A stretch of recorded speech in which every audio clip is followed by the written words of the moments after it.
दो बीज था मित्रों। वह मिट्टी के अंदर दब गया। जब प्रातः काल हुआ तो दोनों निकलने के लिए प्रयास किया।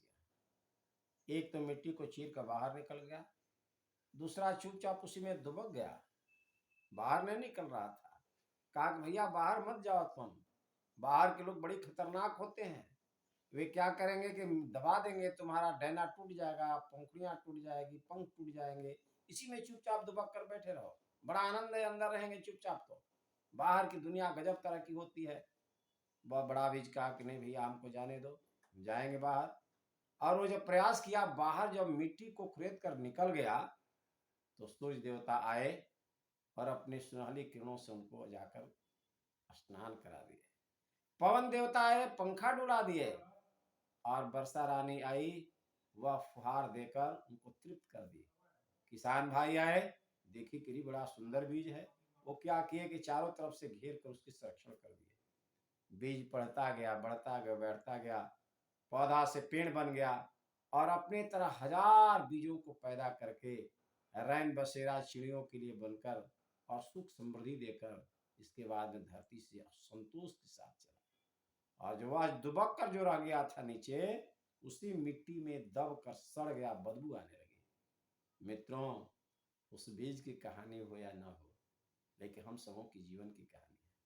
जो जीवन में पुरुषार्थ करता है, बाहर निकलने का प्रयास करता है, वही व्यक्ति चमकता है। और जो बाहर की कठिनाइयों को देखकर चुपचाप दबक जाता है, अंदर ही रह जाता है, वह बाहर जाने का प्रयास नहीं करता कि बाहर जाएंगे तो लोगों से संघर्ष करना पड़ेगा, लोगों से मुकाबला करनी पड़ेगी, विभिन्न तरह के प्रश्नों का जवाब देना पड़ेगा और शरीर खपाना पड़ेगा। वह दबक कर नीचे बैठा रहता है और उसकी प्रगति बाधित हो जाती है। लेकिन वही व्यक्ति चमकता है जो इन समस्याओं को चीरते हुए आगे निकलने का प्रयास करता है। इसीलिए ऋषियों ने कहा, जागृतात्मावतामेतं संदेशम प्राप्यास्तु में, नोपेक्षोनुपमः कालः क्रियताम साहसम महत्। जागृत आत्माओं तक मेरी आवाज पहुंचा दो। वह जहां भी है, जिस व्यवस्था में है, अपने आप को आगे बढ़ाने का प्रयास करें। बड़ा ही उचित अवसर है और जो इस उचित अवसर का उपयोग करता है उसी का जीवन धन्य बन जाता है। इसलिए हमेशा अहर्निश प्रयास करते रहना चाहिए कि हम आगे कैसे बढ़ सकें। मित्रों, अपने आर्ष ग्रंथों का अवलोकन करके देखते हैं या कभी भी किसी भौतिक जगत में आप जाकर देखें, जिसने जीवन में पुरुषार्थ किया, परिश्रम किया, मेहनत किया, वही चमका है। और समाज के बीच में उसी की पूछ होती है। समाज के लोग बाद में चलकर उसी को याद करते हैं और मरने के बाद भी हमेशा जुग जुग तक याद किया जाता है।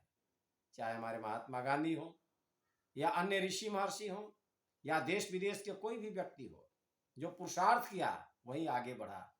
और जो कठिनाइयों से दबक गया, कठिनाइयों को देखकर अपना मुंह पीछे मोड़ लिया, वह जीवन में कहीं प्रगति नहीं करता है। इन सब आर्ष ग्रंथों के अवलोकन करने से विचार यही आता है कि पुरुषार्थ में ही सब कुछ है।